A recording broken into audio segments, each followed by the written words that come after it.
Ini kita punya apa ini ada macam dia rusak, jadi sudah waktunya mungkin kita seturun ini kan. Kemudian kayaknya mata saya sudah semakin kurang bagus, jadi ada agak sedikit gangguan.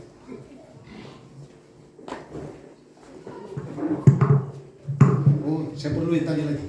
Yang tadi untuk tahan Alkitab ini.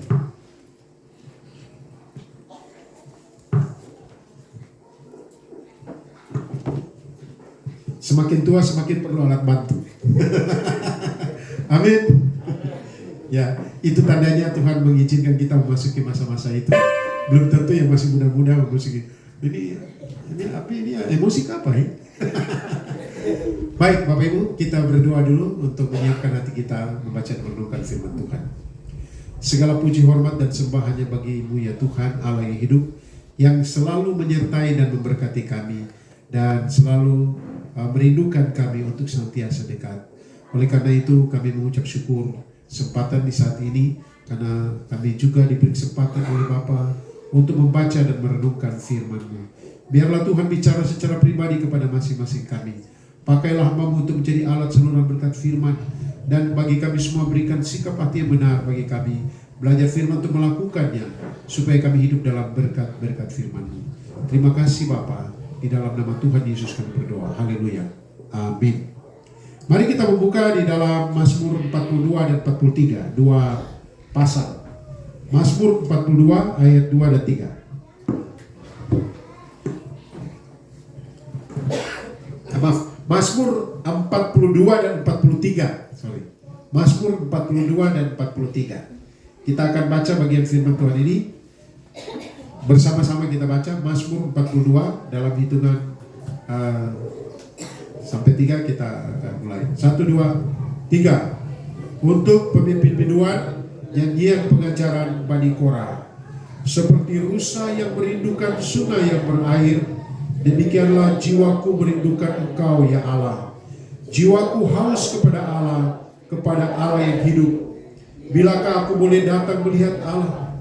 Air mataku menjadi makananku siang dan malam. Karena sepanjang hari orang berkata kepadaku, di mana Allahmu? Inilah yang hendak ku ingat sementara jiwaku gundah gulana. Bagaimana aku berjalan maju dalam kepadatan manusia, mendahului mereka melangkah ke rumah Allah dengan suara sorak-sorai dan nyanyian syukur. Dalam keramaian orang-orang yang mengadakan perayaan. Mengapakah engkau tertekan hai jiwaku, dan gelisah di dalam diriku? Berharaplah kepada Allah, sebab aku akan bersyukur lagi kepadanya, penolongku dan Allahku. Jiwaku tertekan dalam diriku, sebab itu aku teringat kepadamu dari tanah sungai Yordan dan pegunungan Hermon, dari gunung Bisa. Samudra raya berpanggil panggilan dengan deru air terjun. Segala gelora dan gelombangmu bergulung melingkupi aku. Tuhan memerintahkan kasih setianya pada siang hari, dan pada malam hari aku menyanyikan nyanyian suatu doa kepada Allah kehidupanku. Aku berkata kepada Allah guru batuku, mengapa engkau melupakan aku? Mengapa aku harus hidup berkabung di bawah impitan musuh?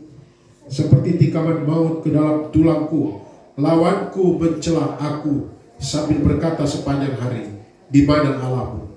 Mengapa engkau tertekan hai jiwaku, dan mengapa engkau gelisah di dalam diriku? Berharaplah kepada Allah, sebab aku bersyukur, penolongku dan Allahku. Berilah keadilan kepadaku ya Allah, dan perjuangkanlah perkaraku terhadap kaum yang tidak saleh. Luputkanlah aku dari orang penipu dan orang curang, sebab engkaulah Allah tempat pengungsianku. Mengapa engkau membuang aku? Mengapa aku harus hidup berkabung di bawah impitan musuh? Suruhlah terangmu dan kesetiaanmu datang, supaya aku dituntun dan dibawa ke gunungmu yang kudus dan ke tempat kediamanmu. Maka aku dapat pergi ke mezbah Allah menghadap Allah, yang adalah sukacitaku dan kegembiraanku, dan bersyukur kepadamu dengan kecapi, ya Allah, ya Allahku. Mengapa engkau tertekan hai jiwaku, dan mengapa engkau gelisah di dalam diriku? Berharaplah kepada Allah, sebab aku bersyukur lagi kepadanya, penolongku dan Allah. Demikian jauh pembacaan firman Tuhan. Bapak Ibu Saudara yang saya kasih dalam Tuhan, mungkin pada ini.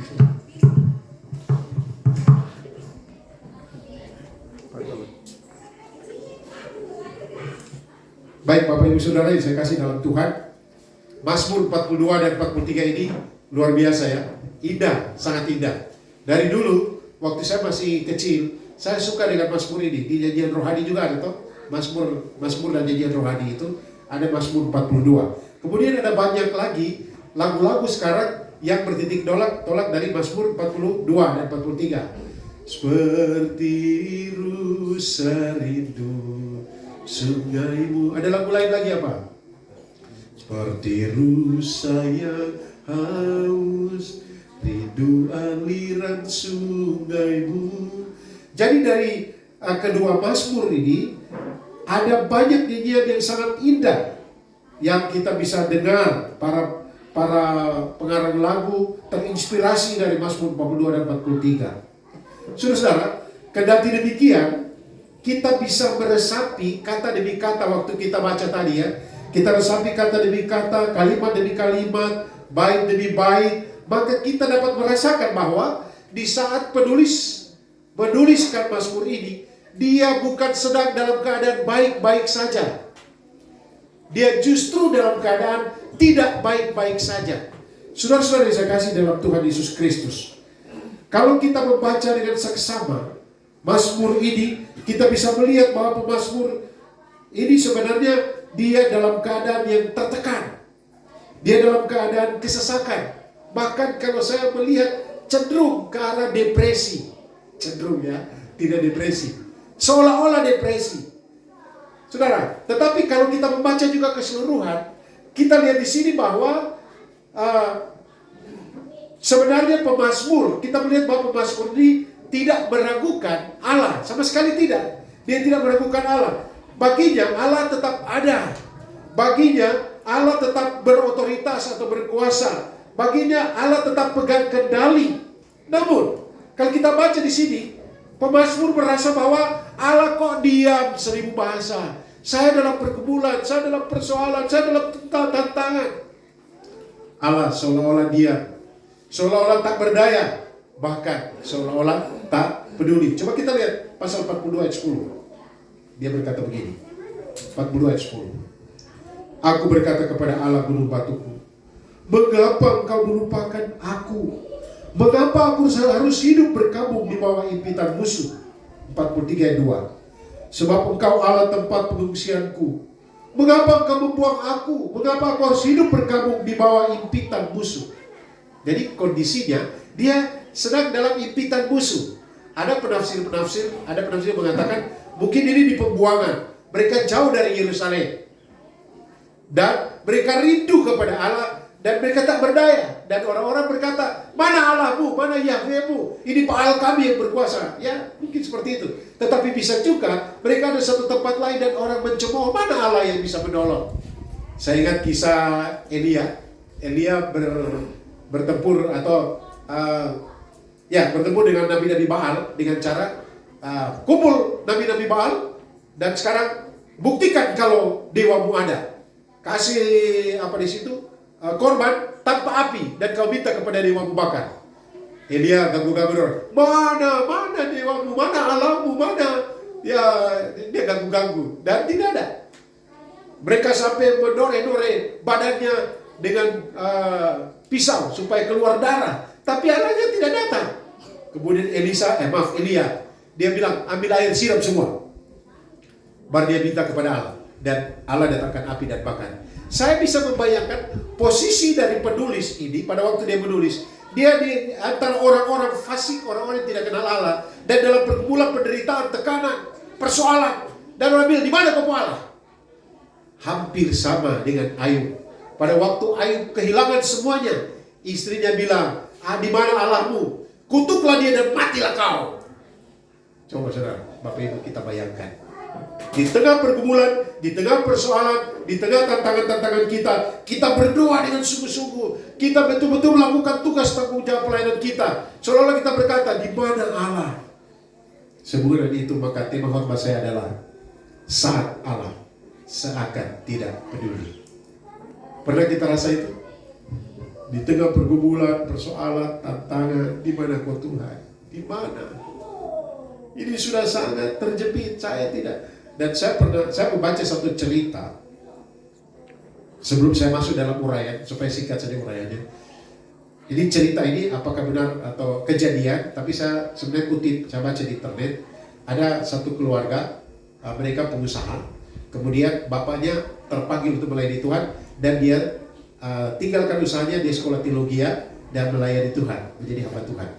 Waktu mereka melayani Tuhan, mereka di tempat yang di kampung, dan tabungan mereka mulai terkuras, bukan karena dia tidak bekerja, tapi tabungan itu mereka boleh bantu orang yang membutuhkan, karena orang ini betul-betul terpanggil dan membantu orang-orang susah. Dan Bapak Ibu Saudara, dan akhirnya ekonomi mereka semakin merosot. Suatu saat Bapak pergi pelayanan, dan dalam pelayanan ini mereka terus berdoa. Dalam pelayanan itu bapaknya tertabrak mobil dan meninggal. Nah, dalam cerita itu dikisahkan, naasnya sebenarnya Bapak Pendeta ini tertabrak mobil karena dia sedang menyelamatkan seorang yang tertabrak, pengendara sepeda motor yang tertabrak. Dia turun untuk selamatkan, dan dia akhirnya ditabrak oleh bis dan mati di tempat. Istrinya betul-betul terpukul, anak-anaknya hancur, tapi istrinya coba kuat dan berkata, tenang, Tuhan mempunyai rencana yang indah.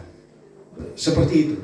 Tetapi saudara, dalam kisah itu selanjutnya, saya agak lupa kisahnya, anaknya akhirnya terlibat dalam narkoba. Dan dia begitu hancur, sampai satu saat dia sendiri divonis sakit ginjal dan harus cuci darah. Dia sudah tahan. Dan ibu itu berkata, Tuhan, mengapa? Mengapa ini terjadi? Saudara-saudara, seolah Allah tidak peduli. Dan cerita itu apakah endingnya bahagia secara manusia? Tidak. Tetap seperti itu. Kondisinya kalau kita lihat saudara, dalam cerita ini, ada saat-saat di mana Allah seakan-akan tak peduli. Diam, seolah-olah tak berdaya. Kita bertekun di dalam pelayanan, kita bertekun dalam iman. Tetapi kita tetap tertekan, terhimpit dengan berbagai persoalan kehidupan, dan kita berseru, bagaimana ini Tuhan? Saudara, ketika saat-saat itu menimpa kita, kita harus sadar. Pertanyaannya, apa yang harus kita lakukan ketika saat-saat di mana Allah seakan-akan tak peduli dengan persoalan kita? Apakah yang harus kita perbuat apabila Allah seolah-olah diam saja? Saudara-saudara, berdasarkan Mazmur 42 dan 43 ini, kita akan mempelajari tiga sikap. Tiga sikap. Mungkin tutup dulu kah? Ini dia kasih talimpar saya punya. Ya, kaca. Kaca satu. Baik, terima kasih. Saya harus pakai catatan supaya terarah, khotbahnya kan terarah ya, sudah direnungkan. Dalam Mazmur 43 ini kita akan lihat ada tiga sikap yang harus kita lakukan kalau Allah seolah-olah tidak peduli. Yang pertama, apa yang harus kita lakukan? Perhatikan ayat 1-6. Di saat Allah seakan tak peduli, apa yang harus kita lakukan? Yang harus kita lakukan yang pertama, tetap merindukan Allah. Karena memang dia tetap ada. Allah ada, tetap merindukan Allah. Artinya apa? Artinya kendati Allah seakan tak peduli, tetapi Allah tetap ada. Dia ada dan selalu ada, dan kita harus tetap merindukannya. Saudara, gambaran dan kerinduan pemazmur ini kita lihat di sini seperti rusa yang merindukan air. Saya coba search di internet, ini rusa ini bagaimana? Setahu saya di kampung saya, kalau musim panas itu saatnya kita bisa dapat rusa di kolam atau di telaga. Karena rusa akan selalu cari tempat berair dalam keadaan haus.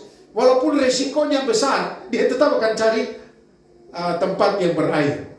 Dan setahu saya begitu, kalau di tempat saya udah pernah itu panas lama, dan hampir selalu orang dapat rusa di kolam karena dia cari air. Nah, di sini pemazmur dia memakai gambaran bagaimana rusa merindukan air Itulah kerinduan hatinya. Dikatakan jiwanya begitu haus kepada Allah. Bahkan dalam bagian-bagian lain Mazmur 63 ayat 2, dalam Mazmur 63 ayat 2 dikatakan bagaikan tanah kering, tandus tak berair, dan merindukan siraman air. Dan saudara-saudara yang saya kasih dalam Tuhan Yesus Kristus, itulah yang harusnya kita bersikap. Allah seolah-olah tak peduli, tetapi dia ada, dia selalu ada, dia tidak pernah tidak ada, dia tetap pegang kendali. Karena itu rindukanlah dia senantiasa. Artinya apa?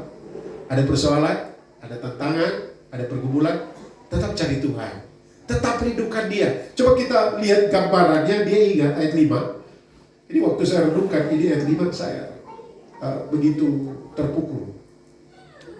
Dalam keadaan pergumulan dia sulit untuk mencari Tuhan. Karena dulu gak lama kehadiran Tuhan kan di bait Allah. Ini dia di tempat lain.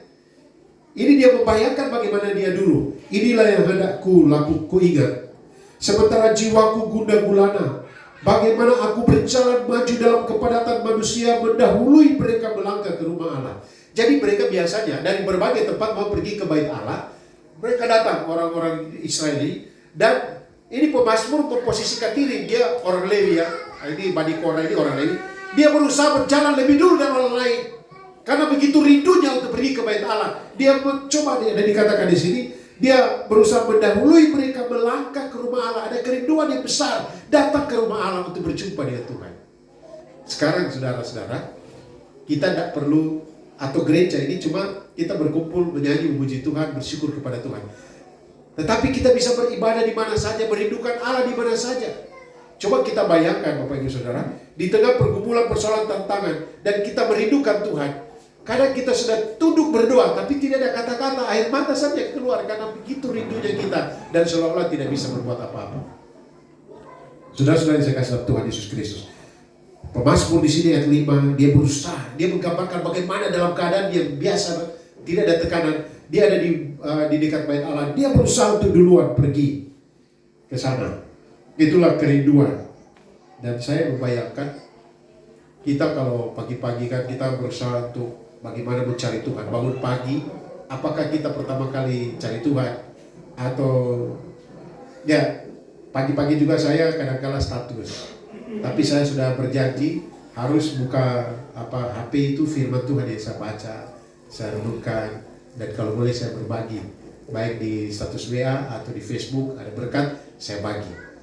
Merindukan Allah adalah merindukan di mana kita betul-betul merasa haus kepada Tuhan. Saudara-saudara yang saya kasih dalam Tuhan Yesus Kristus, itu yang pertama. Ketika Allah sangat tak peduli apa yang harus kita lakukan, tetap rindukan dia. Mengapa? Karena dia tetap ada, dia selalu ada, dia yang memegang kendali. Yang kedua, ayat yang ke-7 sampai 12. Kita harus tetap mengingat kasih setia dan kebaikan Allah. Artinya apa?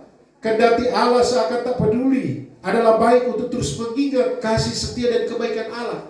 Masa lalu kita, saudara, pagi-pagi itu atau malam saya tidur, saya putar lagu instrumen. Dan sepanjang malam saya dengar lagu atau dengar firman Tuhan. Ini lagu, setiap kali saya dengar, saya ingat waktu kami kena corona. Di mana sempat ada ketakutan yang luar biasa oleh karena itu ambulans kan mobil jenazah kan lewat, dan istri saya, mama ada di kamarnya Billy ada di rumah sakit provinsi, saya di kamar yang satu. Saya dengar lagu ini dan musiknya, dan kalau sekarang saya ingat, saya hanya bilang Tuhan terima kasih. Karena waktu kena corona itu saya diberikan keyakinan belum waktunya saya meninggal, diberikan keyakinan itu. Walaupun dokter-dokter sudah telepon ibu, bapak ini kan sakit jantung, tekanan darah tinggi, harus bawa ke rumah sakit. Tapi bukan kami mau keras hati, tidak. Tapi memang pada waktu itu kami dalam posisi yang tidak bisa, karena ada ternak yang banyak, siapa yang ngurus? Saya bayangkan begini, kalau mereka babi mati semua, siapa mau datang? Pasti satu kampus itu ada 40 ekor, baru busuk semua, bagaimana? Itu bayangan saya saja. Jadi saya bilang, saya tinggal saja, saya percaya. Dan tidak apa-apa, saya ini belum waktunya. Tapi bagaimana tarik nafas itu setengah mati. Tapi buangnya yang paling sulit ya. Tarik kayaknya. Tapi mau buang waktu kita kena corona, mau buangnya itu aduh macam Tuhan tolong. Dan ketika saya dengar lagu ini saya ingat, Tuhan sudah berbuat yang terbaik, yang telah melakukan perkara ajaib kepada kita masa lalu. Masa sekarang seolah-olah dia tidak peduli, dia akan tinggalkan. Memang betul dia tidak peduli. Tidak, Allah tetap ada. Saudara, jadi di kondisi itu kita harus tetap ingat kebaikan Tuhan. Bagian lain katakan, hitunglah berkat-berkat. Ketika kita dalam persoalan, tantangan, seolah-olah tidak peduli, kita boleh ingat, oh Tuhan dulu sudah tolong saya pada waktu ini, bawa kendaraan, harusnya saya mati. Tapi kok bisa ya, masih ada sampai sekarang. Pada waktu itu kami dalam keadaan terjepit, sudah betul-betul sangat terjepit. Tiba-tiba Tuhan memberikan jalan keluar dengan ada berkat. Ingatlah masa-masa itu. Dan Tuhan itu yang menolong kita masa lalu masih tetap sama dengan Dia yang ada sekarang, yang dalam tanda petik seolah-olah tidak peduli. Saudara-saudara, kita perhatikan ayat 7. Dia katakan jiwanya tertekan sebab teringat kepada Allah. Dan ayat 8 dia uraikan kenyataan atau dia telah mengalami kasih setia Tuhan. Dia ingat kasih setia Tuhan. Waktu dia ingat kasih setia Tuhan, waktu itu air matanya jatuh. Emangnya memang betul Tuhan tidak peduli dengan saya? Tidak. Tuhan sudah tolong sama saya lalu.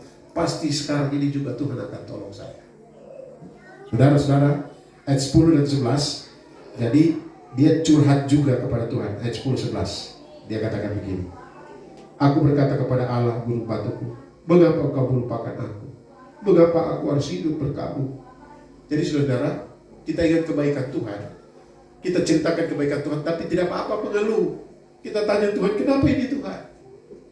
Tidak apa-apa saudara. Ini ungkapan seorang anak yang membutuhkan Bapa. Coba saudara bayangkan, yang lalu saya pernah cerita. Anak datang dan menangis. Bapaknya hanya gendong dia, dan hanya gendong saja dekat dia, tidak bicara apa. Tidak bercerita apa-apa. Mungkin anak bilang, Bapak kenapa ku diam saja? Tapi Bapak tetap peluk dia. Mana yang terpenting, Bapak bicara atau Bapak mendekat dan peluk? Saya bisa membayangkan seperti itu Bapak, Ibu saudara. Di mana dia berkata, dia curhat kepada Tuhan. Dia ingat kepada kasih setianya, tetapi dia tanya, mengapa engkau melupakan aku? Betulkah? Itu pertanyaan cuma ungkapan saja. Allah tidak melupakan dia. Dia tahu Allah tidak melupakan dia. Tapi dia seolah-olah seperti anak bilang, Bapak kenapa Bapak? Bapak kenapa? Saudara, tetap kita mengingat kasih setia dan kebaikan Allah. Yang ketiga, ketika Allah seakan tak peduli apa yang harus kita lakukan. Pasal 43 ayat 1-5. Jadi dia tetap percaya kepada Allah.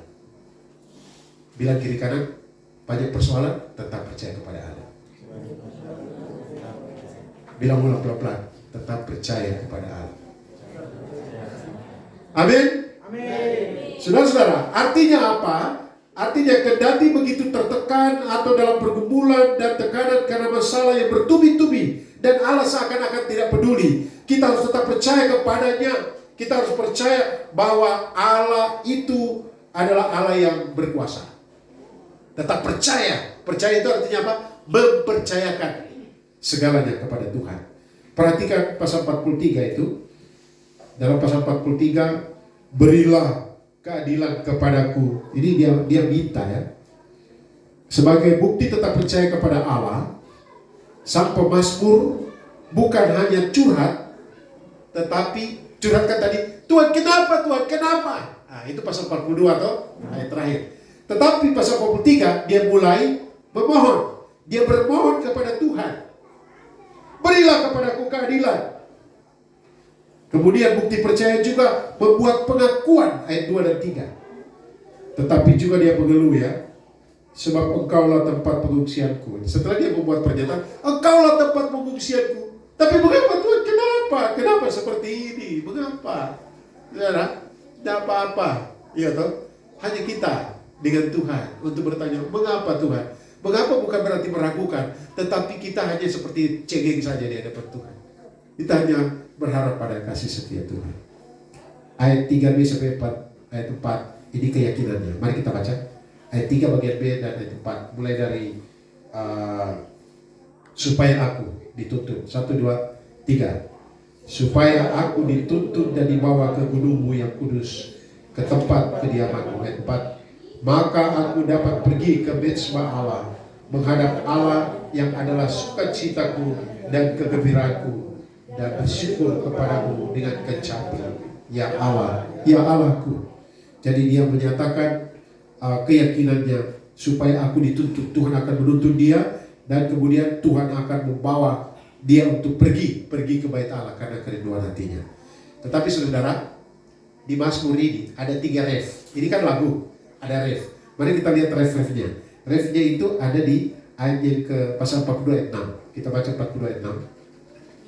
1, 2, 3. Mengapakah engkau tertekan, hai jiwaku, dan gelisah di dalam diriku? Berharaplah kepada Allah, sebab aku akan bersyukur lagi kepadanya, penolongku dan Allahku. Kemudian pasal ayat 12 sama. Mengapa kau tertekan, hai jiwaku, dan mengapa kau gelisah dalam diriku? Berharaplah kepada Allah, sebab aku bersyukur kepadanya. Ayat 5 juga pasal 43 demikian. Artinya apa, saudara? Artinya di tengah persoalan, tantangan, Allah seolah-olah Allah seolah-olah tidak peduli. Tetapi kita harus berkata kepada jiwaku, kenapa kau tertekan, hai jiwaku? Kenapa? Mengapa kau gelisah? Berharaplah kepada Allah. Kendati demikian, tetap berharaplah kepada Allah. Karena dengan berharap kepada Allah, maka kita akan bersyukur. Dan akan ada ucapan syukur. Saudara-saudara saya kasih dalam Tuhan, apakah benar Allah tidak peduli? Makanya judul saya atau tema saya, ketika atau saat Allah seakan tidak peduli. Sebenarnya bukan tidak peduli, tetapi belum waktunya Tuhan, atau saatnya Tuhan beri kesempatan bagi kita untuk benar-benar menyadari bahwa kita tidak punya sesuatu dan hanya Engkau saja Tuhan.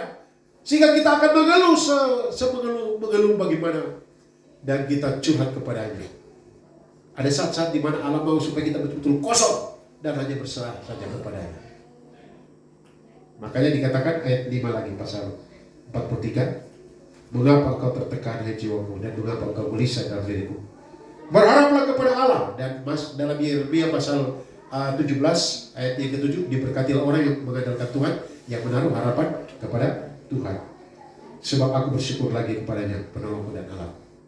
Mungkin ada saat ini di antara kita yang mengalami pergumulan, persoalan, tantangan, dan seolah-olah Allah tidak bisa berbuat apa-apa, atau seolah-olah Allah tidak peduli. Tenang, Allah tetap ada.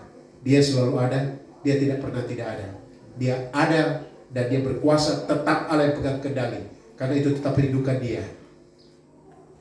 Kemudian tetap rindukan Dia, tetap percaya kepada Dia. Dan kita tetap mengingat kasih setianya.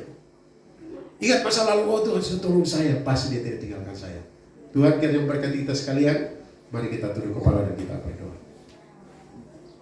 Segala puji, hormat, dan sembah hanya bagi-Mu ya Tuhan, yang kembali memberi kesempatan bagi kami untuk merenungkan firman. Hamba berdoa Tuhan, mungkin ada di sini yang mengalami pergumulan, persoalan, tantangan, dan seakan-akan tidak ada jalan keluar, bahkan seakan-akan Engkau tidak peduli. Tuhan, biarlah firman-Mu yang kami baca renungkan meneguhkan dan menguatkan hatinya, dan tetap berharap kepada-Mu. Karena waktu-Mu waktu yang terbaik. Tetapi atau ketika kami membutuhkan bahwa Tuhan saja satu-satunya pertolongan kami, kami hanya mengatakan, jikalau bukan Tuhan, maka saya tidak bisa. Terima kasih Tuhan, karena Engkau telah mengajar kami dengan firman-Mu ini. Kami mengucap syukur dan berdoa di dalam nama Tuhan Yesus Kristus. Haleluya. Amin.